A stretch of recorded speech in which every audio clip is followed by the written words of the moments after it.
इनकी खास और फखरिया पेशकश में आप सभी का नाज़िर-ए-किराम बहुत बहुत खैर मकदम। आप हमारा स्पेशल ट्रांसमिशन देख रहे हैं पब्लिक पॉलिटिकल रेटिंग के हवाले से, और आज के प्रोग्राम में हम मजीद नशस्तों पे बात करेंगे और जानना चाहेंगे लोगों का मिजाज कैसा है। नाज़िर-ए-किराम, आज के खुसूसी प्रोग्राम यानी पब्लिक पॉलिटिकल रेटिंग में हम किसी सियासी जमात या लीडर के हक या मुखालिफ में कोई हतमी फैसला नहीं दे रहे हैं, बल्कि सिर्फ आवाम के मौजूदा मूड, सोच और रद्द-ए-अमल को आप तक पहुंचा रहे हैं। यह प्रोग्राम एक अवामी आईना है जहां लोग अपने मुंतखब नुमाइंदों, हुकूमत और सियासी क़यादत के बारे में अपनी राय खुल कर दे रहे हैं। कौन अवाम के दिल में जीत रहा है, किसकी कारकर्दगी से लोग मुतमईन है और किन वादों पर अवाम सवाल उठा रही है। लेकिन यह याद रखना जरूरी है कि सियासत में अवामी मूड वक्त के साथ बदलता रहता है। आज की पॉलिटिकल रेटिंग यानी पब्लिक पॉलिटिकल रेटिंग कल मुख्तलिफ भी नाज़िर-ए-किराम हो सकती है, क्योंकि जमहूरियत में असल ताकत अवाम की सोच और राय होती है। तो आइए जानते हैं आज अवाम किसके साथ खड़ी है और किससे नाराज है।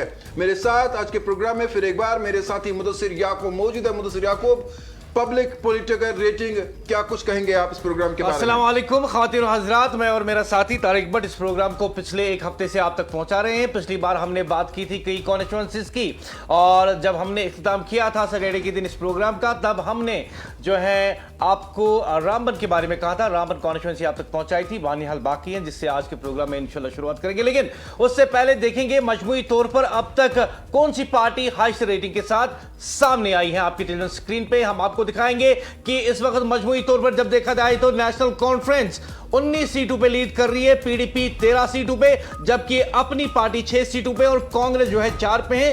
पीपल्स कॉन्फ्रेंस 3 सीटों पे है और अवामी इत्तेहाद पार्टी 2 सीटों के साथ आगे है, जबकि दीगर को मिला है 4। और बीजेपी ने सैटरडे के दिन ही जो है खाता खोला था 2 सीटों के साथ, जब हमने चिनाब वैली का जो है शुरू किया था। यानी मजमूई तौर पर नेशनल कॉन्फ्रेंस 19, पीडीपी 13 और अपनी पार्टी 6। आज के प्रोग्राम में मजीद देखेंगे कि किस पार्टी को मजीद सीटें मिलती हैं और कहां पे अवामी नब्ज जा रही है। इस प्रोग्राम का खास मकसद यह है कि हम सियासी पार्टियों को और सियासतदानों को बता दें कि लोग आपसे कितना प्यार करते हैं या आपसे कितनी दूरी इख्तियार करते हैं। इस प्रोग्राम का खास मकसद यह है कि हम सियासतदानों को और सियासी पार्टियों को अकाउंटेबल बनाएं, क्योंकि हम इंतजार नहीं करेंगे कि 5 साल के बाद इंतखाबात होंगे तब हम उन्हें अपना वोट देके ये बताएं कि क्या आपने हमारी खिदमत की या नहीं। बल्कि इस प्रोग्राम का खास मकसद ये है कि हम सियासी तौर पे जो है लोगों को भी बेदार करें, सियासतदानों को भी बेदार करें और उनको बता दें कि आपसे सवाल पूछने वाले, आपको रेटिंग देने वाले जम्मू कश्मीर की आवाम आपको देख रही है, सुन रही है और आपके हर काम पर नजर रखी हुई है। अब तक मजमूई तौर पर जो हमने आपको बता दिया, तो पिछली एपिसोड में हमने चनाब वैली से भी शुरू किया था, और जहां पे हमने देखा था कि महराज मलिक को हाईएस्ट रेटिंग मिली थी डोडा कॉन्स्टिट्यूंसी में। और मेरे ख्याल से अब वक्त आ गया है कि आज के प्रोग्राम का जो है शुरुआत की जाए, और मेरे ख्याल से हम सीधे शुरुआत करते हैं बानिहाल से। जी हाँ, बिल्कुल नाज़िर-ए-किराम, आप हमारा स्पेशल ट्रांसमिशन देख रहे हैं एएनएन न्यूज़ के श्रीनगर स्टूडियो से। और आपको बता दें एएनएन न्यूज़ वादी कश्मीर का वाहिद और पहला न्यूज़ टीवी चैनल है। नाज़िर-ए-किराम, ये ट्रांसमिशन आप Jio fiber, Reliance, Tata play, OTT daily, Vodafone Idea पर भी देख सकते हैं। इसके अलावा हम जम्मू कश्मीर के मकामी केबल पर भी दस्तियाब है। हमारे कुछ प्रोग्राम सोशल मीडिया पर बराह रास्त नशर होते हैं, बाकी दीगर हमारे 24 घंटे की जो नशरियात है वो आपकी टीवी स्क्रीन पर हम दिखाते हैं। तो सबसे पहले मेरे साथी मुदस्सिर याकूब जिस तरह से कह रहे थे कि इस प्रोग्राम में हमारा मकसद है लोगों तक ये पहुंचाना और हमारे लीडरों तक भी बिलखुसूस ये पहुंचाना है कि असल में अवाम की सोच क्या है, और आपको ये भी बता दें कि ये कोई हतमी फैसला नहीं है, बस अवाम क्या सोच रही है वो हम अपने लीडरों तक पहुंचा रहे हैं। और जिस तरह से मेरे साथी मुदस्सिर याकूब ने कहा कि पहले हम बानिहाल चलते हैं, बानिहाल की बात करते हैं, तो बानिहाल में अगर मुदस्सिर याकूब देखे तो सज्जाद शाहीन जो है वो इस वक्त सिटिंग एमएलए हैं नेशनल कॉन्फ्रेंस के, और उन्होंने अच्छा खासा वोट हासिल किया था। वहां पे 33,000 वोट लिए थे, और उनके जो मध्य मुकाबिल रहे थे वो इम्तियाज अहमद शाह रहे थे जिन्होंने 27,018, और तीसरे नंबर पर जो वहां पे रहे थे वो विकार रसूल वानी रहे थे जिन्होंने 20,400 के करीब वोट हासिल किए। और जो दूसरे नंबर पे आपने कहा इम्तियाज हुसैन, वो पीडीपी के थे, जबकि वकार रसूल जो है कांग्रेस से। कुछ कहना है जहां पे सिटिंग एमएलए हैं? जी चलिए, आपने बता दिया तो शुरुआत ही करते हैं। इससे पहले हम जी वहां पे सिटिंग एमएलए जो है वो है सज्जाद शाहीन शाह, और उन्होंने पिछली बार हराया था पीडीपी के इम्तियाज को, जबकि वकार जो है तीसरे नंबर पे रहे थे। तो let's see the public pulse, public mandate of Banihal constituency on your television screen. NA news, Wadi Kashmir की सबसे ज्यादा देखे जाने वाली टीवी न्यूज चैनल। बात करते हैं तो देखते हैं इस वक्त पब्लिक पॉलिटिकल रेटिंग में विकास रसूल लोगों के दिल में है और 4.5% उनके खाते में हम कह सकते हैं जा रहा है, जबकि सज्जाद शाहीन 4.1, काफी कड़ा मुकाबला रहेगा। इम्तियाज शाह जो है वहां पर और उन्हें 1.4 लोगों के दिल में करके। तो बानिहाल कॉन्स्टिट्यूएंसी की बात करें, मुकाबला सज्जाद शाहीन और विकास रसूल के दरमियान काफी जो है कड़ा होने वाला है। फिलहाल आपको बता दें कि इस वक्त पब्लिक के दिल में विकार रसूल, फिलहाल विकार रसूल को बहुत बहुत मुबारक Vikar Sahab. Out of 10 you are getting 4.5. It is an excellent rating for an MLA who has been at the third place in last election in 2024, but excellent rating right now. और जैसे कि हम जानते हैं कि विकार साहब जो हैं तारिक भाई, इन्होंने अपनी शुरुआत जो है एज ए काउंसलर की थी, जो कि वहां पे बानिहाल में म्युनिसिपल काउंसिल के इलेक्शन हुए थे। बतौर काउंसलर ये पहले इलेक्ट हुए थे। फिर उसके बाद हम जानते हैं कि 2008 से लेकर 2018 तक, फ्रॉम 2008 टू 2018 इन्होंने जो है अच्छा काम किया, वहां पे एमएलए रहे। और उसके साथ ही हम जानते हैं कि 2024 में जो है इन्हें इस सीट से लोगों ने दूर रखा और वहां पे नेशनल कॉन्फ्रेंस के कैंडिडेट को अपना जो है नुमाइंदा चुना। लेकिन अब की बार जो रेटिंग सामने आई है विकार रसूल साहब की, ये इस बात की अक्कासी करता है कि लोग इन्हें बहुत मिस करते हैं। हालांकि अगर आप देखेंगे जो इनके मत मुकाबिल है सिटिंग एमएलए, इनके और उनके बीच में मेरे ख्याल से 0.2 या 3 का फर्क है। If we can show that rating again on the television screen please. तो ये जो है बहुत ही कम फर्क रहा है दोनों एमएलएस या दोनों पॉलिटिशियंस के दरमियान। और नहीं, मैं ग्राफ नहीं कह रहा था, ओवरऑल ग्राफ नहीं कह रहा था। Anyway, it's national conference 19, PDP 13, अपनी पार्टी 6, कांग्रेस 5, पीसी जो है वो 3 पे है, अवामी इत्तेहाद पार्टी 2 पे है और अदर्स जो है उन्हें अब तक 4 मिले हैं, जबकि बीजेपी फिलहाल अब तक 2 पे है।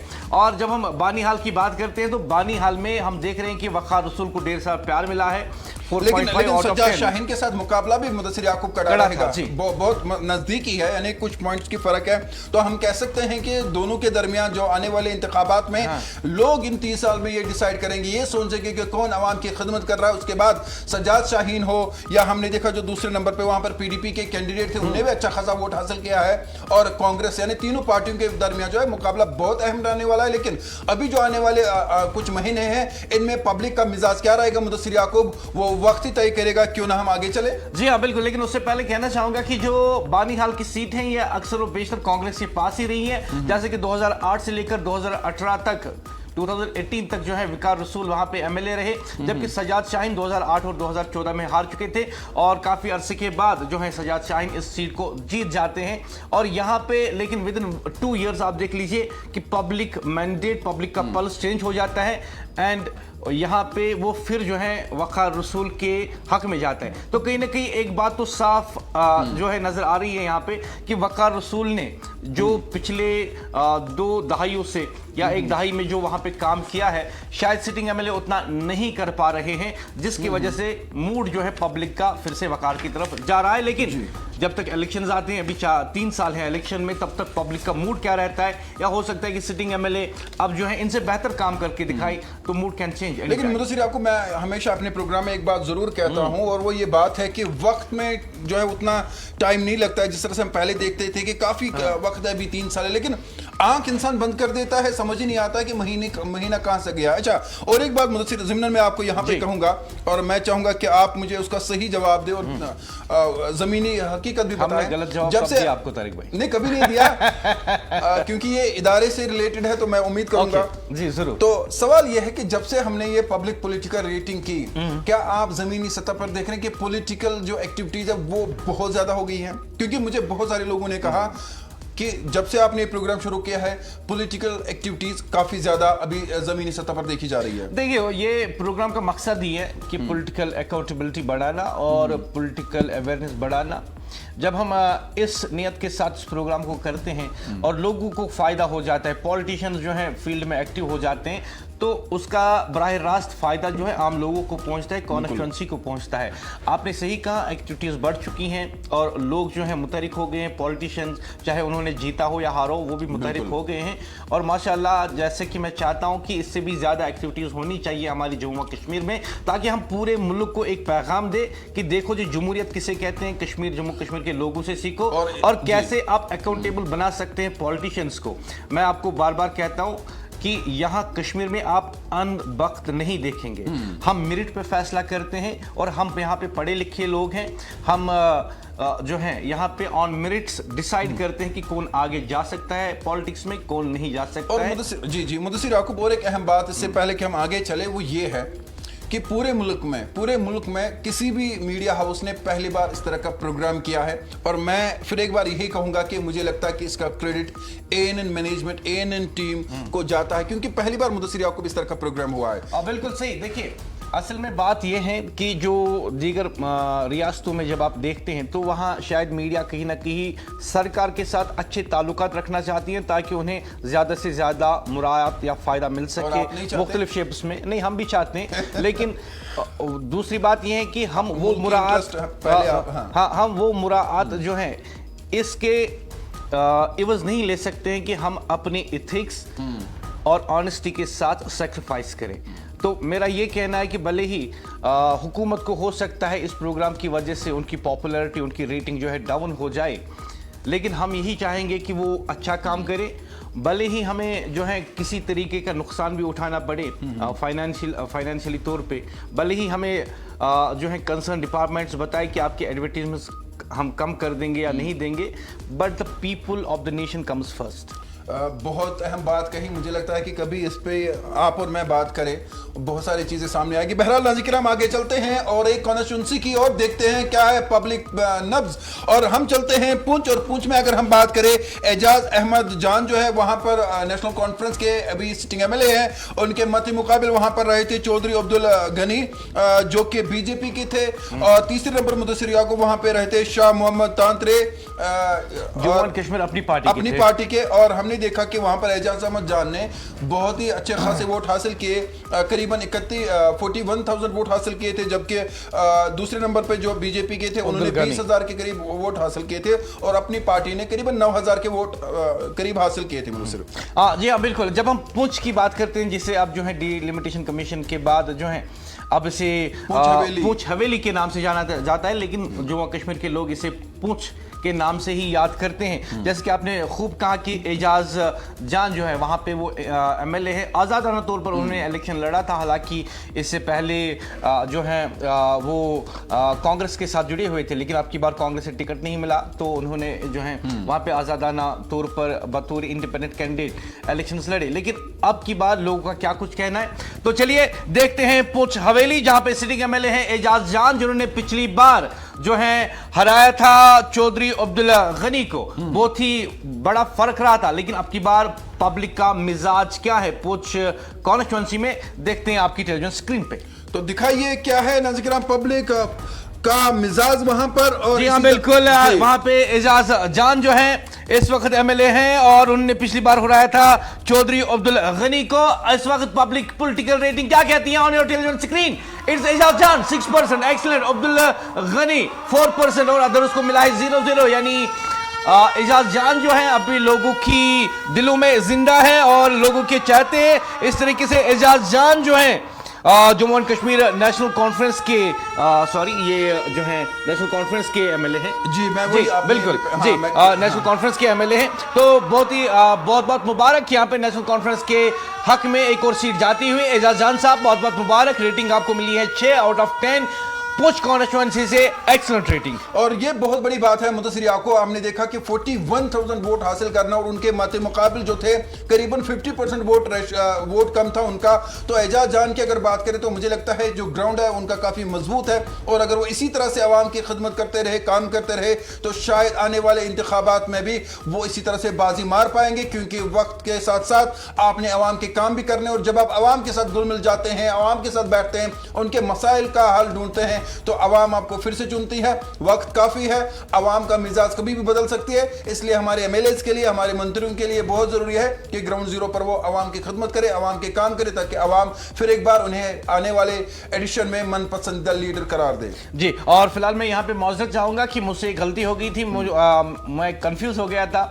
जो एजाज जान साहब हैं, असल में जब मैं इनके बारे में बात कर रहा था तो मेरे जहन में कहीं ना कहीं मोहम्मद अकरम साहब थे, जो इन्होंने आज़ादाना तौर पे जो है इलेक्शंस लड़े थे। तो मौजूद चाहता हूँ अपने ख़वातीन हज़रात आपसे कि जब हम बात करते हैं पुछ की, जो वहाँ पे एजाज जान साहब हैं, बहुत बहुत मुबारक एजाज जान साहब, 6 out of 10, it's an excellent rating. National conference के साथ ये ताल्लुक रखते हैं और 2008 में इन्होंने पहली बार इलेक्शंस जीते थे। फिर 2014 में इनको पीडीपी के शाहीन तांत्री ने जो है हराया था। लेकिन अब 2024 में हम देखते हैं कि इन्होंने फिर से नेशनल कॉन्फ्रेंस का झंडा जो है वहां पे गाड़ दिया है पुंछ हवेली में। बहुत बहुत मुबारक। और नेशनल कॉन्फ्रेंस के खाते में एक और सीट जा रही है। तो इससे पहले कि हम अगली सीट पे चले जाए, मेरा ख्याल है कि अभी तक हम देखते हैं कि मजमूई तौर पर रेटिंग क्या है ऑन योर टेलीविजन स्क्रीन। और अगर हम नेशनल कॉन्फ्रेंस की मुदस्सिर याकूब यहाँ पर बात करें तो फिर अभी भी नेशनल कॉन्फ्रेंस जो है वो बाजी मारे हुए हैं और नेशनल कॉन्फ्रेंस के खाते में 20 सीटें जाती है, पीडीपी के खाते में 3 और एपी की बात, अपनी पार्टी की बात करें तो 6 और इसके साथ कांग्रेस की बात करें तो 5, पीपल्स कॉन्फ्रेंस की बात करें तो 3, एआईपी की हम अब बात करें तो उनके खाते में 2, अदर्स की बात करें जो इंडिपेंडेंट कैंडिडेट्स हैं उनके खाते में 4, बीजेपी की बात करें तो बीजेपी के खाते में 2 जाती हुई। यानी पब्लिक का जो इस वक्त मिजाज है वो कहीं ना कहीं अभी भी नेशनल कॉन्फ्रेंस की ओर है, लेकिन पीडीपी बड़ी अच्छी टक्कर भी दे रही है। जी बिल्कुल, जैसे कि हम देखें हैं कि नेशनल कॉन्फ्रेंस जो है 20 पे है, पीडीपी जो है वो 13 पे है। हालांकि अगर हम प्रेजेंटली बात करें तो इनके पास सिर्फ महज 4 एमएलए हैं इस वक्त असेंबली के अंदर, लेकिन पब्लिक मूड बता रहा है कि वो 13 एमएलए को भेजना चाहती हैं पीडीपी से। Anyway, this only the public mandate as of now, क्योंकि चुनाव तो होने वाले हैं नहीं, अभी 3 साल हैं। लेकिन चुनाव का माहौल तो हमने बना दिया है। हम तो चाहते हैं कि सालों साल जो है हर साल जो है चुनाव का माहौल ही रहे। जितनी पॉलिटिकल अवेयरनेस होगी, सियासी बेदारगी होगी, उतना ही लोग अपने वोट का वैल्यू भी जानेंगे और वो जानेंगे कि कैसे हमें अपने एमएलएस को, अपनी सरकार को, यहाँ तक कि अपनी अपोजिशन पार्टीज को भी अकाउंटेबल बनाना है। I think that's very good sign for the healthy democracy. लेकिन अभी जो है बात करेंगे अब मैंदर की। मैंदर में जो है मैं चाहूंगा आप जो है हमारे साथ वो डाटा शेयर करें तारिक भाई। और वहां की बात करें तो जावेद अहमद राना जो वहां पर है वो सिटिंग एमएलए है, कैबिनेट मिनिस्टर हैं। जी, कैबिनेट मिनिस्टर भी है जम्मू कश्मीर नेशनल कॉन्फ्रेंस के। उन्होंने वहां पर 32,000 के करीब वोट लिए थे और उनके जो मत मुकाबले रहे थे वो मुर्तजा अहमद खान रहे थे बीजेपी के। उन्होंने 17,270 वोट हासिल किए थे। और तीसरे नंबर पर मोहम्मद अशरफ वहां पे आए थे जिन्होंने करीबन 13,750 वोट हासिल किए थे। तो अगर देखा जाए जावेद अहमद राना वहां पर उन्होंने अच्छा खासा वोट लिया था, लेकिन मुकाबला मुदस्सिर याकूब वहां बहुत जबरदस्त रहा है उनके बीच में और मुर्तजा अहमद के। बीजेपी और नेशनल कॉन्फ्रेंस के दरमियान मुकाबला काफी खतरनाक था, काफी अहम था। और जब हम वोट शेयर की बात करें तो 38% जो है जावेद अहमद राना ने लिए थे, जबकि बीजेपी ने वहां पर करीबन 20% वोट लिए थे और जावेद राना ने करीबन वहां पे 10,000 के करीब जो है वोट ज्यादा हासिल किए थे। लेकिन अगर हम ग्राउंड जीरो की अभी बात करें, जो हमारी टीम ने हमें भेजा है, जिन्होंने इस बारे में हमें जानकारी दी है, उनका कहना है कि जावेद अहमद राना और मुर्तजा अहमद जो बीजेपी के हैं वहां पर वो दोनों जो है जबरदस्त ग्राउंड जीरो पर काम कर रहे हैं। लेकिन चूंकि हम जानते हैं जावेद अहमद राना कैबिनेट मिनिस्टर भी है, उनकी तरफ से भी इलाके और जम्मू कश्मीर को काफी फायदा पहुंचा है। फिलहाल आवाम का मिजाज आपको बताना चाहूंगा, मुकाबला खड़ा था, लेकिन जावेद साहब ने जो है अपने अपोनेंट बीजेपी के लीडर को 14,000 वोटों से हराया था। बिल्कुल, यानी शिकस्त बीजेपी के लिए यहाँ पे बहुत बड़ी रही थी। लेकिन एज ऑफ नाउ पब्लिक का मूड क्या है, पल्स क्या है, वो देखते हैं। तो चलिए आपकी टेलीविजन स्क्रीन पे हम आपको दिखा रहे हैं और हम आपको मेंदर के हवाले से और देखते हैं यहाँ पर किसने मारी है बाजी। और मेंदर में जी है Javed Ahmed Rana cabinet minister, sitting MLA है, मुर्तजा अहमद खान को हराया था पिछली बार 14,000 वोटों से। What the public pulse tells us as of today, it's Javed Rana 5.3, excellent rating. Murtaza Khan 3.9% and others just 0.8%. Excellent rating for the sitting cabinet और minister. यहाँ पर बात करें तो जावेद अहमद रैना जो कैबिनेट मिनिस्टर है 5.3% उनके खाते में, यानी बड़ी उन्होंने जो है बिल्डिंग तामीर की है। उनके मत मुकाबिल मुर्तजा खान अभी भी मैदान में है 3.9। तो यहाँ पर नेशनल कॉन्फ्रेंस के खाते में और एक सीट जाती हुई और नेशनल कॉन्फ्रेंस की दिल की धड़कनें यहाँ पर मजीद जो है तेज होती होगी कि उनके खाते में जहाँ सीट बढ़ रही है वहीं पर वो उम्मीद करेंगे कि जहाँ 21 अब हो गई है वो मजीद बढ़ते हुए नजर आए उन्हें। और हम जम्मू का हाल भी देखेंगे। फिलहाल हम अगर बात करें तो जावेद अहमद राना नेशनल कॉन्फ्रेंस के लिए राहत की बात पब्लिक के लोगों के दिलों में घर किए हुए हैं और लोग उन्हें अपना मनपसंदीदा लीडर मान रहे हैं। मुझसे और मेरे ख्याल से एक सिटिंग एमएलए जब कैबिनेट मिनिस्टर हो तो उसके लिए बड़ा चैलेंजिंग रहता है कि उसकी अपनी कॉन्स्टिट्यूएंसी उसे किस तरीके से रेट करती हैं। और यहाँ पे जावेद रैना साहब बहुत बहुत मुबारकबाद के मुस्तहिक हैं कि 5.3 is an excellent rating above 50। और जिस तरीके से इन्होंने बीजेपी के कैंडिडेट को एक बड़ी तादाद से शिकस्त दी थी, तकरीबन 14,000 वोटों से।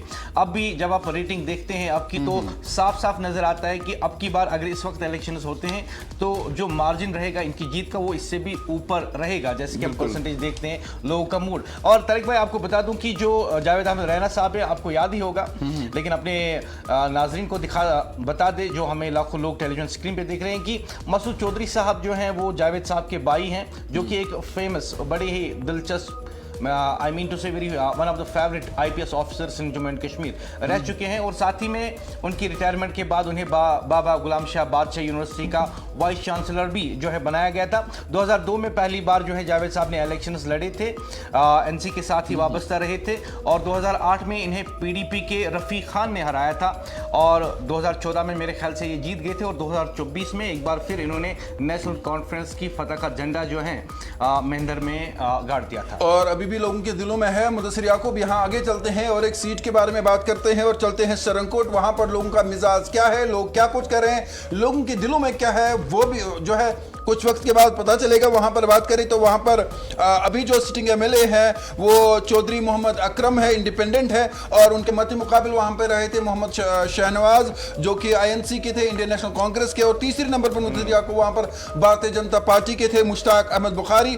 और जो चौधरी मोहम्मद अकरम है उन्होंने वहां पर करीबन 34,201 वोट हासिल किया था, जबकि उनके मत मुकाबिल ने 25,000 के वोट करीबन हासिल किए थे मोहम्मद शहनवाज ने जो कि आईएनसी के थे। और तीसरे नंबर पे जो मुश्ताक अहमद शेख थे उन्होंने 23,770 के करीब वोट हासिल किए थे। तो चौधरी मोहम्मद अकरम जो है इस वक्त वहां पर सिटिंग एमएलए है। लेकिन लोगों का मिजाज क्या है, क्या उन्हें वो अपना मनपसंदीदा लीडर मानते हैं, नहीं, वो आप ही डिसाइड करेंगे। क्या मुदस्सिर याकूब हम टीवी स्क्रीन पे दिखाएं? जी हाँ बिल्कुल, चलिए आपकी टेलीविजन स्क्रीन पे हम आपको दिखाते हैं सरनकोट की रेटिंग और देखते हैं कि वहां पे लोगों का मिजाज क्या है। और टेलीविजन स्क्रीन जहां पे सिटिंग एमएलए हैं चौधरी मोहम्मद अकरम, इंडिपेंडेंट कैंडिडेट के तौर पर इन्होंने इलेक्शन लड़ा था और वहां से कामयाबी हासिल की थी।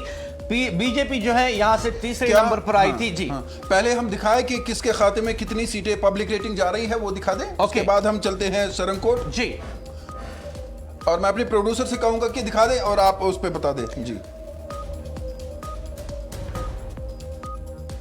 नहीं, हम सीधे जो है ये रेटिंग दिखा रहे हैं सरनकोट की। सरनकोट में इस वक्त है सिटिंग एमएलए चौधरी मोहम्मद अकरम जिन्होंने हराया था मोहम्मद शाहनवाज को। What's the public pulse? Excellent is Mohammad Akram, independent candidate 5.1, excellent percentage 4.2 Mohammad Shahnawaz, other उसको जस्ट 0.7%। बहुत बहुत मुबारक मोहम्मद अकरम साहब, बहुत बहुत मुबारक। और यहाँ पे हम देखते हैं कि सरनकोट में मोहम्मद अकरम ने दिलों पे राज किया है इस कॉन्स्टिट्यूएंसी में। और अब की बार भी लोगों ने अपना ढेर सारा प्यार और मोहब्बतें और दुआएं इनके लिए दी हैं 5.1 की रेटिंग की शक्ल में। और जहां तक मुझे याद है तारिक भाई कि बहुत बहुत मुबारक मोहम्मद अकरम साहब को। मोहम्मद अकरम साहब जो हैं इन्होंने 2014 में कांग्रेस की टिकट पे जो है इलेक्शन लड़ा था, जीत भी गए थे, लेकिन 2024 में इन्हें टिकट नहीं मिला तो इंडिपेंडेंट कैंडिडेट के तौर पर जो है इन्होंने लड़ा। 5.1 out of 10 Mohammad Akram from Surankote constituency, बहुत बहुत मुबारक।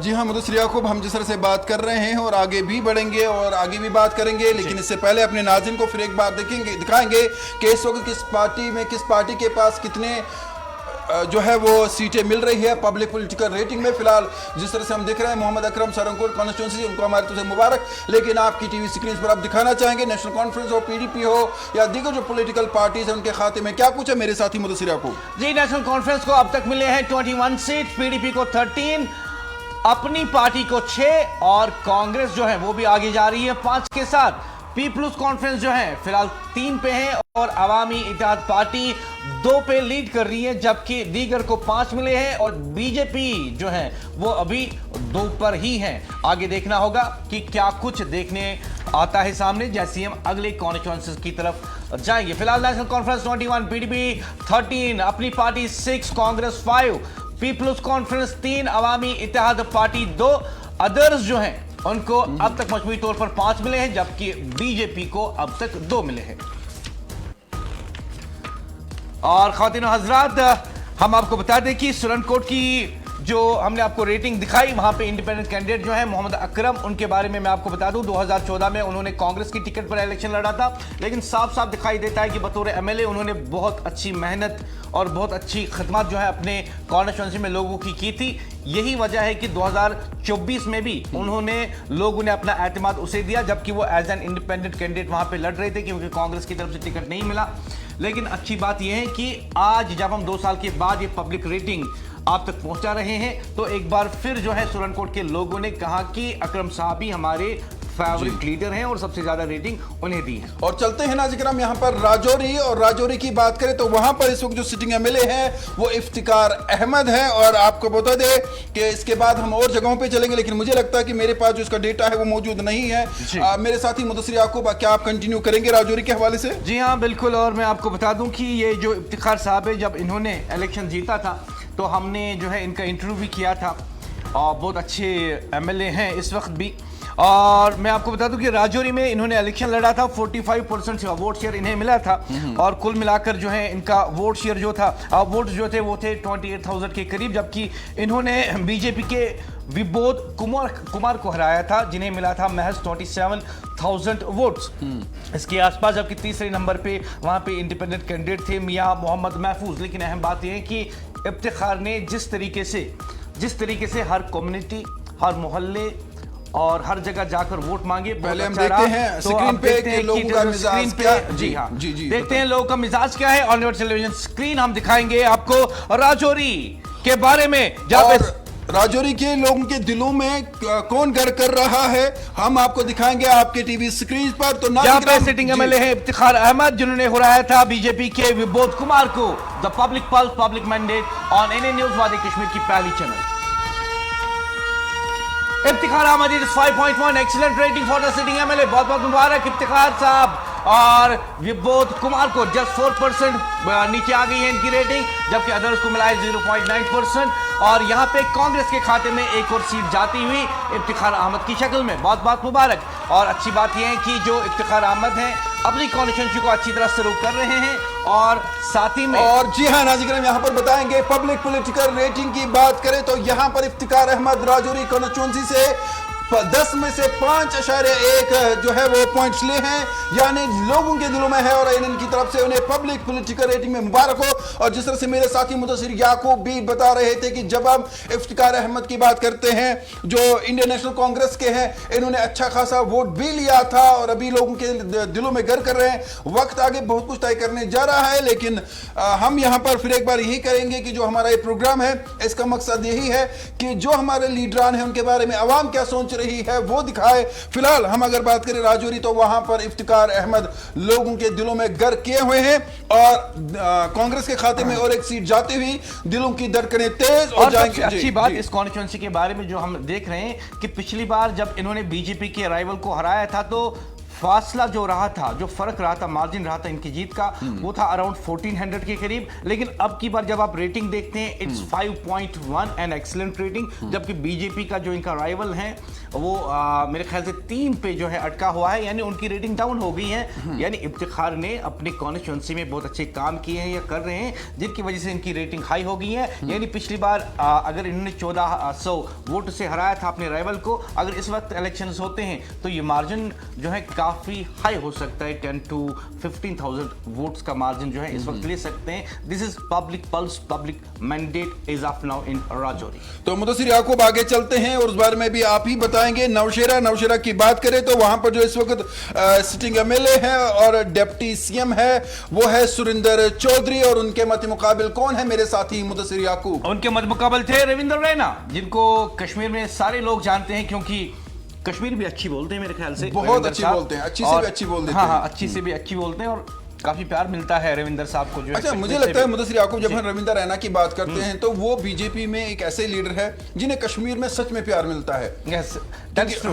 क्योंकि हमने अक्सर देखा है कि वो कश्मीर के कल्चर को जो है अच्छी तरह जानते हैं और वो यहाँ के लोगों को भी अच्छी तरह जानते हैं और यहाँ के लोग भी उनको बहुत अच्छा जानते हैं। और मुझे याद आ रहा है कि जब एक बार मैंने इंटरव्यू किया था इनका जो कुफवारा से उनके लीडर है, मैं नाम भूल गया, नहीं कुफवारा में जो उनके लीडर हैं, तो उन्होंने कहा कि जब मैं जम्मू चला गया तो जम्मू में वो जो है इन्हीं की रिहाइश गाह पे गए थे, रविंद्र रैना साहब की रिहाइश गाह पे गए थे। तो कहा कि नमाज का टाइम जब हो गया तो मैंने उनसे कहा कि मुझे नमाज अदा करनी है, तो वो खुद रविंद्र रैना साहब खुद जो है मार्केट जाते हैं, जाई नमाज लाते हैं ताकि उनका जो भाई हैं, पार्टी कुलीग हैं, वो नमाज अदा कर सके। तो इनमें मैंने एक बात देखी है रविंद्र रैना साहब में, he believes in communal harmony, he believes in brotherhood, he believes in actually he believes that all, whether it's Muslim, Sikh, Isai, whosoever, कि we all are brothers and we should live with communal harmony।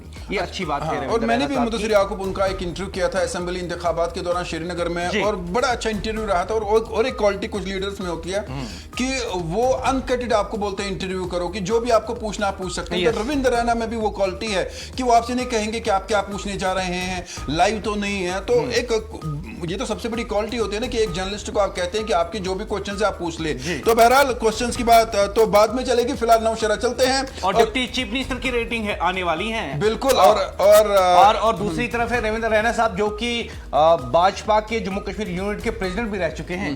तो आइए नाज़रीन हम देखते हैं कि इस वक्त नौशेरा में लोगों का मिजाज क्या है, किसकी ओर जा रहे हैं वो, लोगों के दिलों में कौन कर रहा है। अगर आपके टीवी स्क्रीन पर नौशेरा सबसे अहम सीट जहां पर दो दिग्गज खिलाड़ी मैदान में कूद पड़े हैं, रविंद्र रैना और सुरिंदर चौधरी, लेकिन लोग क्या कह रहे हैं आइए देखते हैं। यहां पर Naushera constituency public political rating, और यहां पर नाज़रीन हम देख सकते हैं सुरिंदर चौधरी डिप्टी सीएम 4.9, जबकि रविंद्र रैना 4.7, अदर जो है 0.4, यानी लंबी इमारत के साथ सुरिंदर चौधरी डिप्टी सीएम इस वक्त लोगों के दिलों में है पब्लिक रेटिंग में, जबकि रविंद्र रैना भी अच्छे से उनका पीछा कर रहे हैं। I think it's for both of them it's an excellent rating. Surinder Chaudhary deputy chief minister 4.9, excellent rating for him, और साथ ही में 4.7 के साथ उनके पीछे पड़े हुए हैं रविंद्र रैना। फिलहाल सुरिंदर चौधरी बहुत बहुत मुबारक, 4.9 out of 10, it is an excellent rating for deputy chief minister for the MLA of Nowshera.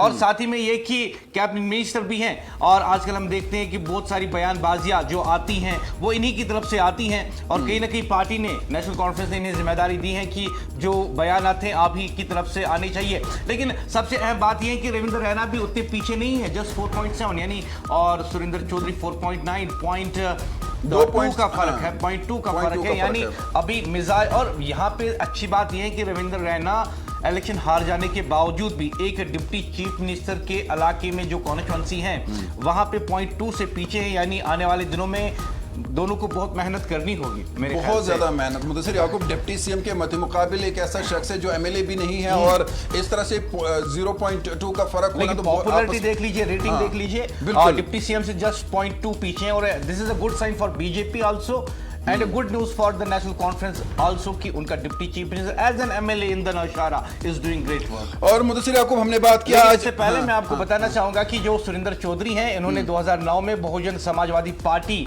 की टिकट पर जो है नौशेरा से इलेक्शन लड़ा था, हार गए थे। बाद में जो है इनको रविंद्र रैना साहब ने ही उन दिनों जो है हराया था। उसके बाद 2014 में जो सुरेंद्र चौधरी हैं, इन्होंने पीडीपी को जो है ज्वाइन किया था और पीडीपी की टिकट पर लड़ा था, लेकिन तब भी ये हार गए थे। बीजेपी ने इनको हराया था, एक बार फिर रविंद्र रैना ही इनको हराया था।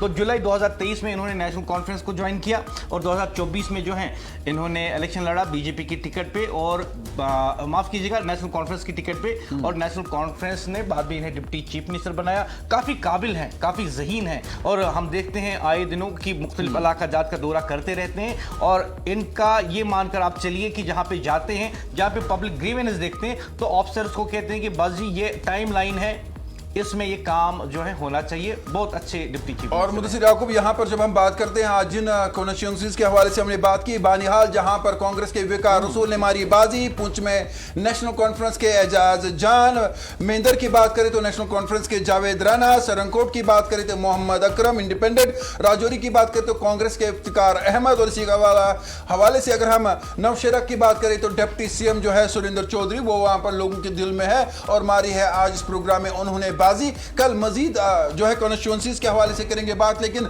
आपको यहां पर दिखाएंगे कि हमारी इमारत क्या कुछ कह रही है, किस पार्टी के खाते में। ये हमारी इमारत नहीं है, लोगों की इमारत है। इमारत हम दिखाएंगे, फिर लोगों की इमारत क्या कह रही है। नेशनल कॉन्फ्रेंस 22 पे, पीडीपी जो है 13 पे है, अपनी पार्टी 6 पे है, कांग्रेस जो है 6 पे है और पीपल्स कॉन्फ्रेंस 3 पे है, अवामी इत्तेहाद पार्टी 2 पे है। दीगर को यहां पे कितने मिले हैं आपकी टेलीविजन स्क्रीन पे 5, और बीजेपी जो है अब तक 2 के साथ उन्हें मुतमईन ही होना पड़ेगा। यानी कुल मिलाकर बात यह है कि नेशनल कॉन्फ्रेंस फिलहाल लीड कर रही है बेशतर कॉन्स्टिट्यूंसीज में जो है 22 के साथ, जबकि पीडीपी फॉलो अप कर रही है 13 के साथ अपनी पार्टी, और कांग्रेस को दोनों को 6-6 मिले हैं। पीपल्स कॉन्फ्रेंस 3, अवामी इत्तेहाद पार्टी 2, दीगर को जो है यहां पे 5 मिले हैं और बीजेपी फिलहाल 2 के साथ अपना खाता खोलने में कामयाब रही है। मजबूरी तौर पर जब हम देखें इस पब्लिक पॉलिटिकल रेटिंग को, तो लोगों का यह कहना है कि अपनी कॉन्स्टिट्यूंसी में वो अपने एमएलए के बारे में क्या सोचते हैं, जिसको उन्होंने पिछली बार अपना वोट नहीं दिया बल्कि हरा दिया, उसके बारे में क्या सोचते हैं, और लोग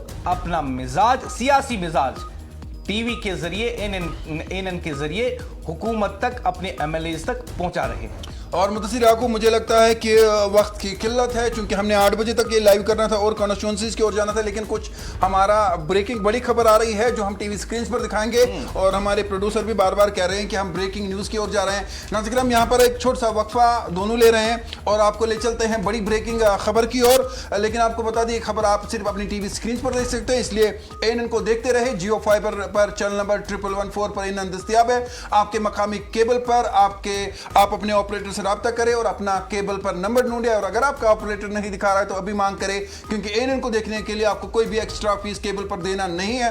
तो जियो फाइबर, चूंकि हम जानते हैं कि आज बहुत सारे लोग इस्तेमाल कर रहे हैं, चैनल नंबर 1114 पर हम दस्तयाब है। एक बड़ी खबर आ रही है, चलते हैं बड़ी खबर की ओर और हम आपसे फिर मिलेंगे। फिलहाल इजाजत लेंगे हम यहाँ पे। मुदस्सिर भाई, खातिन हजरात, एनएन न्यूज वादी कश्मीर की सबसे ज्यादा देखी जाने वाली TV news channel NN news Wadi Kashmir की पहली और वाहिद अपनी टीवी न्यूज चैनल, सीधे दिखाएंगे आपको स्टूडियो 2 से ये ब्रेकिंग न्यूज।